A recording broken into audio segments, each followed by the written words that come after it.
اور یہاں پہ جو علم ہوتا ہے اور جو کیریکٹر ہوتا ہے اور جو خاصیتیں ہوتی ہیں اور جو ایٹریبیوٹس ہوتے ہیں وہ سارے کے سارے خدا کی طرف سے دیے ہوئے ہوتے ہیں. ہاں یہ الگ بات ہے, جیسے میں مثال دوں کہ ایک نبی جو ہے 40 سال رسول اکرم صلی اللہ علیہ وآلہ وسلم خاموشی کی زندگی گزارتے ہیں اس معاشرے کے اندر جو عرب کا معاشرہ ہے. اچھا, لوگ یہ سمجھتے ہیں کہ شاید یہ ایک عام انسان کی طرح زندگی گزار رہے ہیں, 40 سال بعد ایک فرشتہ آئے گا اور جو بتائے گا کہ آپ نبی بن گئے ہیں, جبکہ ایکچولی یہ ہے کہ وہ اس وقت بھی نبی ہیں مگر وہ اپنے کیریکٹر کے ذریعے پہلے اپنے کردار کا کلمہ پڑھانا چاہتے ہیں اور اس کلمے کی بنیاد پہ اس پروردگار کی توحید کا کلمہ پڑھانا چاہتے ہیں. یہ بات کرتے ہیں واپس آ کے کہ وہ 40 سال کی خاموشی جو ہے وہ بنیادی طور پہ یہ نہیں ہے کہ کسی نے آ کے بتا دیا, یہ بڑی محبت کی بھی بات ہے لیکن یہ علمی بات بھی اپنی جگہ پہ ہے, یہ بات صرف عقیدے کی بات نہیں ہے. لیکن واپس آتے ہیں اور اس پہ بات کرتے ہیں. بسم اللہ الرحمن الرحیم. حسن مجتبیٰ, کیا خوبصورت بات ہے جناب. نبوت کے بعد کتنے سال رسول پاک صلی اللہ علیہ وسلم جو ہے وہ مکہ میں رہے؟ اس کا صحیح جواب جو ہے وہ جامع شیری کرشی والوں کی طرف سے یہ ہیمپر جو ہے وہ اس کو ملے گا جناب. اور انتہائی محترم ہمارے ماسٹر ملٹی فارم جو ہے یہ جناب دیکھ لیجئے آپ. ان لوگوں نے کہا ہے کہ اگر آپ اپنا پرانا میٹرس جو ہے وہ لے کر ان کے پاس جائیں گے, ان کی جتنے بھی آؤٹ لیٹس ہیں, تو وہاں پہ کاسٹ ڈفرنس کے ساتھ آپ ان کا ماسٹر ملٹی فارم کا نیا میٹرس جو ہے وہ لے سکتے ہیں. بات ہو رہی تھی ڈاکٹر صاحب تربیت کے اوپر, اس پہ فرمائیے گا. بسم اللہ محمد کریم علیہ الصلوۃ والتسلیم. دنیا بھر کے جتنے بچوں کی تربیت کے ماہرین ہیں نا, جی, ایسٹ کے ہوں یا ویسٹ کے ہوں, ماضی قریب کے ہوں یا لمحہ موجود کے ہوں, سب اس بات پر متفق ہیں کہ انسانی بچے کی شخصیت جو ہے وہ پہلے 7 برس میں مکمل ہو جاتی ہے. بالکل ٹھیک. یعنی اس کا فکری نظام ہو, اس کی عادات ہوں, اس کی عادات پختہ ہو چکی ہوتی ہیں, وہی عادات آگے چل کے رویہ بنتی ہیں جن سے مزاج بنتا ہے اور پھر وہ فطرت کی عکاسی کرتی ہیں. یہ ایک ترتیب ہے جس سے دنیا بھر کے سارے جو ماہرین ہیں وہ متفق ہیں. کیا خوبصورت معاملہ ہے حضرت امام حسن کی زندگی کو جب ہم دیکھتے ہیں کہ پہلے 7 برس تک براہ راست انہیں سرکار دو عالم صلی اللہ علیہ وسلم کی تربیت اور شفقت جو ہے وہ میسر رہی ہے. اور آقا کریم کا آپ کے ساتھ انسیت کا معاملہ یہ ہے کہ حضرت امام حسن جو ہیں ان کی پیدائش جب ہوتی ہے تو پیدائش سے پہلے جناب سیدہ کائنات حضرت فاطمہ الزہرا سلام اللہ علیہ کا کاشانہ نور ذرا فاصلے پر تھا, اور جب آپ کی پیدائش ہو جاتی ہے تو سرکار دو عالم صلی اللہ علیہ وسلم کی خواہش پر آپ کا جو گھر ہے وہ آپ کے بالکل قریب کر دیا جاتا ہے. اور ایک بہت بڑے سیرت نگار مدینے کی بات ہے, خطیب ابن بغدادی بڑی کمال بات لکھتے ہیں. وہ کہتے ہیں کہ ان شہزادوں کے ساتھ سرکار دو عالم کی ایسی منفرد محبت اور شفقت کا عالم اور توجہ کا عالم یہ دیکھیے کہ 7 برس ظاہری طور پر حضرت امام حسن کو میسر آئے سرکار دو عالم صلی اللہ علیہ وسلم کی وصال ظاہری سے پہلی زندگی کے. اور وہ یہ کہتے ہیں کہ ان 7 برس میں جتنا زمانہ امن ہے, اس زمانہ امن سے مراد کہ وہ کوئی دن جس میں حضور مہم کے ساتھ شہر سے باہر ہیں, بستی سے باہر ہیں, وہ نہیں.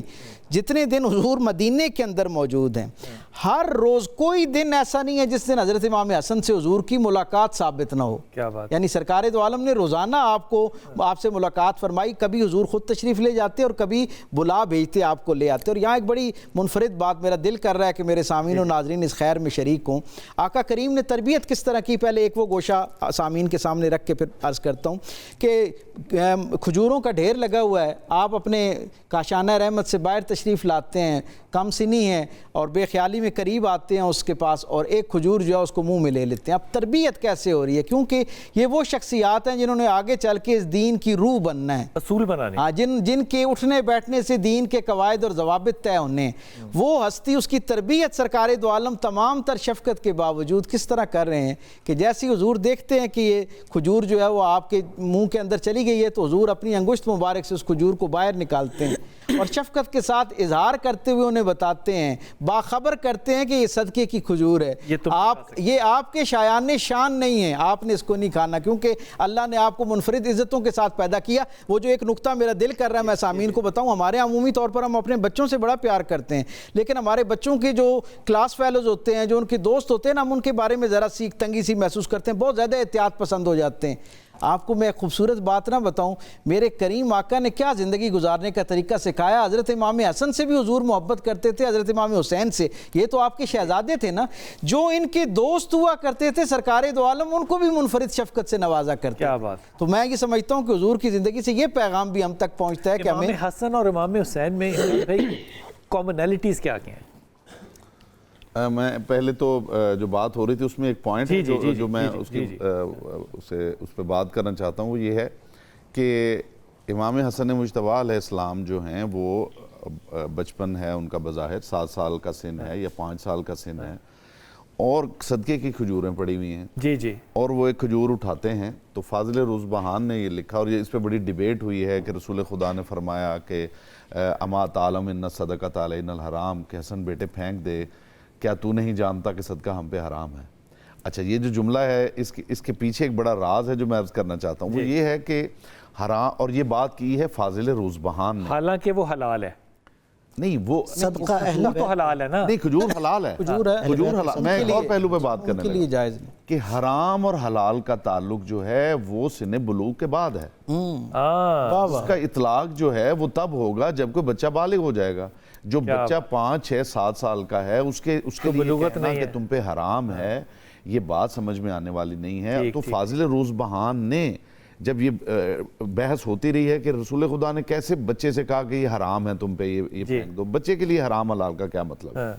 تو اس نے کہا کہ یہ ان بچوں کو اپنے بچوں جیسا نہ سمجھو، اچھا یہ تمہارے بچوں جیسے نہیں ہیں، انہم یطالع اللہ المحفوظ فی زمن رضاعتہ، حسن مجتبیٰ وہ ہیں کہ جو رضاعت کے حالت میں یعنی دودھ پینے کے عالم میں لوح محفوظ کا مطالعہ کرتے ہیں، اللہ مطالعہ بھی نہیں کرتے، ملاحظہ کرتے ہیں۔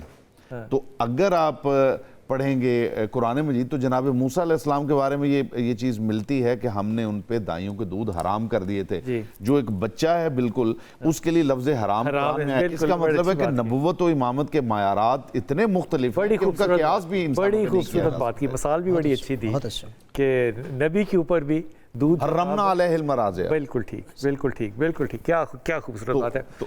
جی میں باقر بھائی جی ایک بات اس میں تھوڑی سی ایڈ کر دوں کہ نبوت و امامت کے جو معیارات ہیں ان کا قیاس جو ہے وہ انسانوں کے ساتھ، بشریت کے ساتھ وہ ممکن نہیں کرنا چاہیے۔ سرکار حسن مجتبیٰ اور امام حسین علیہ السلام کے درمیان جو آپ سملیرٹیز کی بات کر رہے ہیں کہ وہ کیا کامن چیزیں ہیں، وہ پہلی بات تو یہ ہے کہ امامت ہے، ٹھیک، دوسری بات عصمت ہے، تیسری بات علم ہے، بلکہ کوئی آپ صفت جو ہے وہ اس کا نام لیں تو میں آپ کو دونوں میں دکھا دوں گا کہ وہ دونوں میں موجود ہے۔ یعنی حتیٰ کہ اگر آپ شجاعت کی بات کریں تو آپ کہیں گے کہ امام حسین علیہ السلام جو ہے وہ بظاہر لگتا ہے کہ وہ زیادہ شجاع تھے اور حسن مجتبیٰ تو چپ کر کے بیٹھے رہے، تو جو یہ بندہ یہ بات کر رہا ہے وہ اصل میں شجاعت کو نہیں جانتا کہ شجاعت کس صفت کا نام ہے، شجاعت لڑنے کا نام نہیں ہے۔ امیر المومنین علیہ السلام فرماتے ہیں دنیا میں سب سے بڑا شجاع وہ ہے جو سب سے بڑا صابر ہے، وہ اتنا بہادر ہے کہ وہ اپنے نفس کے ساتھ لڑنے کی صلاحیت رکھتا ہے، وہ اتنا بہادر ہے کہ ماحول کے ساتھ لڑنے کی صلاحیت رکھتا ہے، وہ اتنا بہادر ہے کہ وہ اپنی خاموشی سے کلام پہ غالب آ سکتا ہے۔ تو یہاں پہ حسن مجتبیٰ علیہ السلام میں جو شجاعت ہے وہ حسین علیہ السلام میں دیکھیں یا حسن مجتبیٰ علیہ السلام میں، آپ کو بالکل ملے گا کہ دونوں بھائیوں میں وہ مکمل وہ صفت جو ہے وہ امام کے بارے میں بہت سی ایسی کیا کہنا چاہیے باتیں مشہور ہیں جن کا حقیقت سے کوئی تعلق اور واسطہ نہیں ہے، ان پہ کوئی بات کرنا چاہیں گے؟ میں کسی کی مثال خاص نہیں دینا چاہ رہا۔ جی اب دیکھیں میں اس حوالے سے عرض کروں گا کہ جیسے امام علیہ السلام کی طرف ایک تہمت منسوب کی جاتی ہے کہ امام علیہ السلام بہت زیادہ عقد کرتے تھے، طلاق دے دیتے تھے، اب در حقیقت امام حسن علیہ السلام کی اولاد میں سے جو حسنی سادات تھے انہوں نے بنو عباس کے زمانے میں خاص طور پر بہت زیادہ خروج کیا اپنے حق کے حصول کے لیے، تو وہاں پر پھر انہوں نے کچھ ایسی جیلی روایات بنوائی کہ اس کے ذریعے امام علیہ السلام کی شخصیت کو مسخ کرنے کی کوشش، بہت بعد میں ایسی روایات ایسا یہ بنو عباس کے زمانے میں جو امام علیہ السلام امام حسن علیہ السلام کی خاص طور پہ کردار کشی کے حوالے سے من گھڑت روایات بنوائی گئی، یعنی جب حسنی سادات نے خروج کیا ان لوگوں کے خلاف تو اس وقت باقر بھائی ہم نے تو اللہ معاف کرے، اللہ ہمیں معاف ہی کرے، ہم نے تو رسول پاک صلی اللہ علیہ وسلم کے بارے میں بھی بڑی ایسی روایتیں بنا دی جو کہ اب پتہ چلا کہ جعلی ہیں۔ اب اگر میں یہیں پہ ایک عرض کر دوں، اب مثال کے طور پہ ہمارے یہاں ایک بہت بڑا مشہور ہے اصحاب باوفا کے احترام کے ساتھ ایک حدیث منسوب کی جاتی ہے کہ نبی نے فرمایا اصحابی کالنجوم بأیہم اقتدیتم اہتدیتم، کہ میرے صحابہ ستاروں کے مانند ہے، جس کے بھی پیچھے چلو گے تم ہدایت پا جاؤ گے۔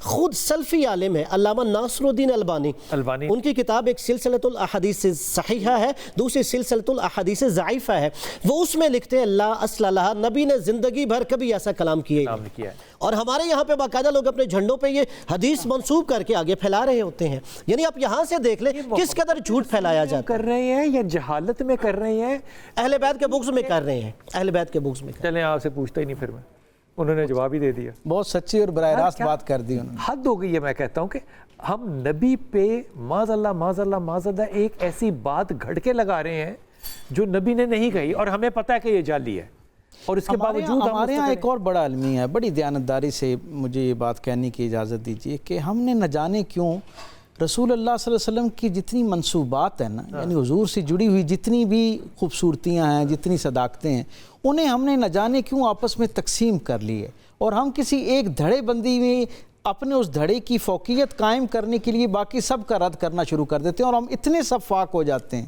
اس دھڑ بندی میں اتنے شفاق ہو جاتے ہیں اپنے دھڑے کی تقویت کے لیے کہ ہم سرکار ختمی مرتبت کی شان میں گستاخی کے مرتکب ہو جاتے ہیں. وہ میں امریکہ میں تھا تو میں نے ایک جگہ پہ بیٹھ کے بچوں کو یہ حدیث بتا دی. میں نے تو اسکول میں پڑھی ہوئی تھی وہ, کہ کوڑا پھینکتی تھی اوپر سے مائی, اور آپ نے اس کا پھر جا کے حال چل پوچھا. حالانکہ یہ حدیث تو اس بندے نے پوچھا مجھے, بچے نے پوچھا, بچہ تھا بھائی, امریکی پاکستانی مسلمان بچہ تھا, اس نے کہا کہ اس میں بڑی بات کیا ہے, مطلب اس میں آپ کیا ثابت کرنا چاہ رہے ہیں. میں نے کہا عاجزی. یہ اب اس بچے کا میں کال بتا رہا ہوں, اس بچے کا نام تھا کاظم. کاظم مجھے یہ کہتا ہے, اس نے کہا اگر آپ یہ جعلی حدیثیں نہ بھی سنائیں تو آپ کے نبی کی پرسنالٹی تو پھر بھی ایکسیلنٹ ہی رہتی ہے. بے شک ایسا ہے.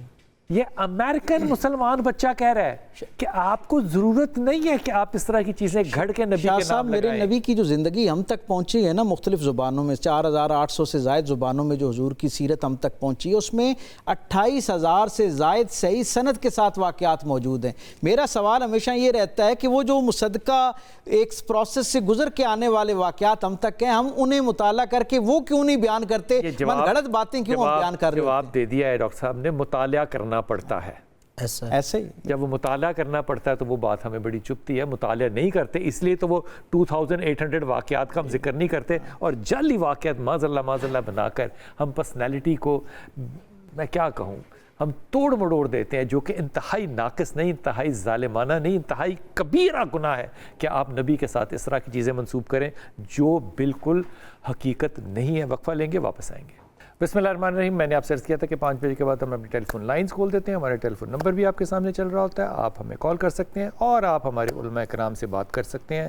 کوئی سوال پوچھنا ہو تو وہ پوچھ سکتے ہیں, جس طرح کی بھی گفتگو ہو, بس وہ گفتگو جو ہے وہ ہونی حدود کے اندر چاہیے, باقی آپ جو چاہیں گفتگو کر سکتے ہیں. سنبل ہمارے ساتھ ہیں. سنبل السلام علیکم. وعلیکم السلام. کیا حال ہے بلال انکل؟ جناب علی بسم اللہ بیٹا, حکم. انکل میں نے آپ سے نا 2-3 کوشچن کرنے تھے, تو ایک میرا کوشچن سب سے پہلے یہ تھا. اچھا میرا بیٹا, ایک تو صاف بولنا ہے اور آہستہ بولنا ہے نا, سمجھ میں نہیں آ رہی ہوتی بات. ہاں میرا ایک کوشچن یہ تھا کہ سب سے پہلے نا ایک میری بہن کا رشتہ آیا ہے پرپوزل, ان کا نام ہے سہیل اور میری بہن کا نام ہے سندس. بہن کا نام سنبل ہے اور بیٹے کا نام سہیل ہے؟ نہیں, بہن کا نام ہے سندس نورین. سندس, ہاں جی. اچھا. اور سہیل اکبر ہے ان کا. اکبر کس کا نام ہے؟ ان کا نام ہے سہیل اکبر, اور ان کے ابو کا نام محمد خان, اور ان کی مدر کا نام ہے. میں کنفیوز ہو چکا ہوں, بالکل کنفیوز ہو گیا ہوں, کس کا کیا ذکر کر رہے ہو, پھر سے بات کرو. جن کے جو لڑکی ہیں جن کے لیے پروپوزل آیا ان کا نام سندس ہے. اچھا, اور پروپوزل کیا ہے؟ سہیل. سندس کے لیے سہیل, اچھا ہے, برائی کیا اس میں؟ اور ایک مجھے مسئلہ یہ ہے کہ میں نا 3 سے 4 دفعہ سرجری کروا چکی ہوں, بارتھولین سسٹ نکلی ہوئی ہے. مجھے نہیں سمجھ آئی بات بیٹا, I am sorry. Bartholin cyst. Hello جی بیٹا, مجھے سمجھ نہیں آتی بات آپ کیا کہہ رہی ہیں, بالکل گڑبڑ ہو جاتی ساری بات. میں نے کہا کہ نا سرجری کروا چکی ہوں بارتھولین سسٹ کی. کس چیز کی سرجری؟ سسٹ کی. آپ سپیکر بند کر سکتی ہیں؟ میرا سپیکر جو ہے وہ ہے. ہیلو جی فرمائیے. میں نے کہا بارتھولین سسٹ نکلی ہوئی ہے یوٹرس والی سائڈ پہ. اچھا. تو وہ نا 3 سے 4 دفعہ میں سرجری کروا چکی ہوں, لیکن اس کے باوجود وہ ہر 1 سال کے بعد نکل آتی ہے. سسٹ کینسرس نہیں ہے لیکن وہ نکل آتی ہے پھر دوبارہ, اور وہ تقریباً 10 days to 15 days اتنی پینفل ہوتی ہے کہ اگر میں کیا کہتے ہیں اینٹی بائیوٹک بھی لیتی ہوں, ساری میڈیسن بھی لیتی ہوں, اس کے باوجود وہ پھر اسی طرح ہو جاتی ہے. بیٹا اس کا علاج تو صرف ڈاکٹر ایک اچھا سرجن کر سکتا ہے. آپ کس شہر میں رہتی ہیں؟ ملتان اور یہ بہاولپور کے درمیان. ملتان کے میں بڑے اچھے ڈاکٹرز ہیں, کیونکہ یہ جو آپ کا ہے نا معاملہ, یہ سمجھانے کے لیے کہہ رہا ہوں, جڑیں ہوتی ہیں نا, جڑیں پکڑی جاتی ہیں, تو یہ اچھا سرجن اس کو کر سکتے ہیں ٹریٹ بڑے آرام سے. ٹھیک ہے. اور ایک کوشچن کرنا تھا, ایک بہن کا نام شانزہ ہے اور اس کے لیے رمضان کا پروپوزل آیا ہے. شانزے کے لیے؟ جی دیکھو جب یہ کہتا ہے نا کوئی کا پرپوزل آیا تو کریں کہ نہ کریں, تو مجھے اجازت ہونی چاہیے کہ میں لڑکے اور لڑکی دونوں کی طرف سے سوچ سکوں. ہونا چاہیے کہ نہیں؟ جی ہونا چاہیے نا. جی لڑکا بہت اچھا ہے, جی اس پہ کوئی دو رائے نہیں ہے. کیا شانزے کی ناک پہ اترے گا وہ؟ جی. اس کا جواب تم دو. لیکن نا میں نے لڑکے سے بھی بات کر کے دیکھی ہے تو لڑکے کے اندر غصہ بہت زیادہ ہے. نہیں بیٹا, پہلی بات تو یہ کہ میری تمام بیٹیاں اور میری بہنیں اور میری مائیں جو ہے نا, یہ میرے جڑے ہاتھ دیکھ لیں. ٹیسٹسٹیرون ہوتا ہے آدمی کے اندر. یا تو آپ کہیں کہ ہم نے ایسے شخص سے شادی کرنی ہے جو زنانہ ہو, پھر تو ٹھیک ہے بات, مان لی بات. ٹیسٹسٹیرون جس میں نہیں ہوگا اس میں اینگر نہیں ہوگا. یہ میں اپنے آج کی نسل سے نا, جو جی جنریشن ہے, میں اس پہ حیران ہوں کہ وہ چاہتی ہے کہ ہو مرد کا بچہ لیکن ٹیسٹسٹیرون نہ ہو. میرے پیارے بیٹے یہ ممکن نہیں ہوتا نا, یہ ممکن نہیں ہوتا. آپ کو اپنے مزاج, دونوں لڑکیوں کے جو تم نے نام لیے اور دونوں لڑکوں کے جو تم نے نام لیے, لڑکے بالکل ٹھیک ہیں. لڑکیوں کے اندر مزاج ہے, تلخی ہے, شوخی ہے اور غصہ ہے. تمہارا رویہ دونوں کے بارے میں جو ہے وہ بالکل غلط ہے. رمضان کے اندر بالکل غصہ نہیں ہے, ایبسلیوٹلی نہیں ہے. لیکن اگر تم کہو کہ وہ خاتون ہے, وہ خاتون نہیں ہے, شریف ہے. یہ بات ذہن میں رکھنا. سہیل رمضان جیسا نہیں ہے. سہیل ججمنٹل ہے اور یہ ججمنٹ کرے گا. اس لیے اگر آپ یہ کہیں کہ یہ رشتہ میری بچی بہن کے لیے ٹھیک ہے کہ نہیں, اگر وہ سمٹ کرے گی تو ٹھیک ہوگا. لیکن اگر آپ پہلے ہی یہ جج کر رہے ہیں کہ یہ مزاج نہیں ہونا چاہیے, تو پھر آپ کو دونوں رشتوں سے پیچھے ہٹ جانا چاہیے. And you should wait for a proposal جو آپ کی ناک پہ پورا اترے. اس کی وجہ یہ کہ میری پیاری بچی, میں بڑے ادب سے کہہ رہا ہوں, وہ بھی تو بیٹے ہیں نا کسی کے. تو بیٹوں کو لوگوں نے فٹ پاتھوں پہ تو نہیں پیدا کیا ہوتا نا کہ وہ رول دیں, ایسا نہیں ہے. ان کی بھی اتنی توقیر ہے جتنی میری بیٹیوں کی ہے. اس لیے رائے رکھنے سے پہلے میرا بچہ آپ پیچھے ہٹ جائیں اور ویٹ کریں جب تک آپ کے مزاج کا شخص نہ ہو, اور وہ نہیں ہوگا. رمضان سے اچھا بندہ میرا نہیں خیال میں کہ ہو سکتا ہے. اللہ کرے ہو, میں اس پہ دعویٰ نہیں کرتا, لیکن بہت اچھا بچہ ہے وہ. جی السلام علیکم کالر. اکرم السلام علیکم. اکرم بھائی. جی جی بھائی. جناب علی حکم. سر میرا بیٹا ہے, اب وہ الحمدللہ 17 ایئرس کا ہے ماشاءاللہ, اور پچھلے 15 سال سے بیمار ہے. کیا نام ہے بیٹے کا؟ محمد جانان. محمد کیا؟ جانان. جانان. جی جی. یہ نام کہاں سے لیا تھا یار, جانان؟ جی یہ نام کس نے رکھا تھا جانان؟ جانان والدہ نے رکھا تھا ان کی, یعنی میری مسز نے رکھا تھا. اچھا, مسز کا کیا نام آپ کے؟ توبہ شاہ, توبہ فاروق. اچھا ٹھیک. اب فرمائیے کیا بیماری کیا بچے کو؟ کچھ بھی مسئلہ نہیں تھا. ون آف دی ہیلدیسٹ کڈ جو تھا نا, یعنی بہترین صحت مند بچہ. ایون کہ ہم جب ڈاکٹر کو دکھاتے تھے وہ کہتا تھا الحمدللہ خوش ہو گیا دل کے, یہ ایسے صحت مند بچے بھی ہیں. وہ 2 سال کا تھا اور 4 سال 4.5 سال کے جتنے عزیز و اقارب میں بچے تھے ان سب میں وہ لمبا اور بڑا نظر آتا تھا. ٹھیک. بس ایسے ٹھیک ٹھاک رات کو سویا ہے, ایسے ہائی فیور ہوا ہے اور پھر فٹس پڑے ہیں. پھر ڈاکٹر کے پاس لے کے گئے ہیں اور وہاں پہ جو ہے نا اس کو جو انہوں نے دیکھا, پھر یہ کوما میں چلا گیا. کوما کے بعد انہوں نے کہا جی ہفتے میں ٹھیک ہو جائے گا, 15 دن میں ٹھیک ہو جائے گا. اور آج 15 سال ہو گئے ہیں, ہم لے کے مختلف شہروں میں, مختلف ہاسپٹلز میں, کراچی, خان اور لاہور. نہیں, وہ کہانی آپ کی بالکل بڑی اچھی بات ہے. کومے میں ہے بچہ ابھی تک؟ نہیں, اب الحمدللہ وہ ہر چیز سمجھتا ہے اور اٹھا کے بٹھاتے ہیں تو بیٹھا رہتا ہے, لیکن نہ چل سکتا ہے نہ خود بیٹھ سکتا ہے. واش روم تک خود اٹھا کے لے جاتے ہیں. ہیلدی ویسے ہی ہے, سمجھتا ہر چیز ہے, لیکن جسم بہت زیادہ سخت ہے, ایسے مڑے ہوئے ہیں بازو اور ٹانگیں, اور یعنی فزیو تھراپی ہوتی رہتی ہے. لیکن ڈر جاتا ہے, سوئے اتنا شدید ڈر جاتا ہے کہ آنکھیں الٹی ہو جاتی ہیں, چہرے پہ مختلف یعنی شکلیں آ جاتی ہیں,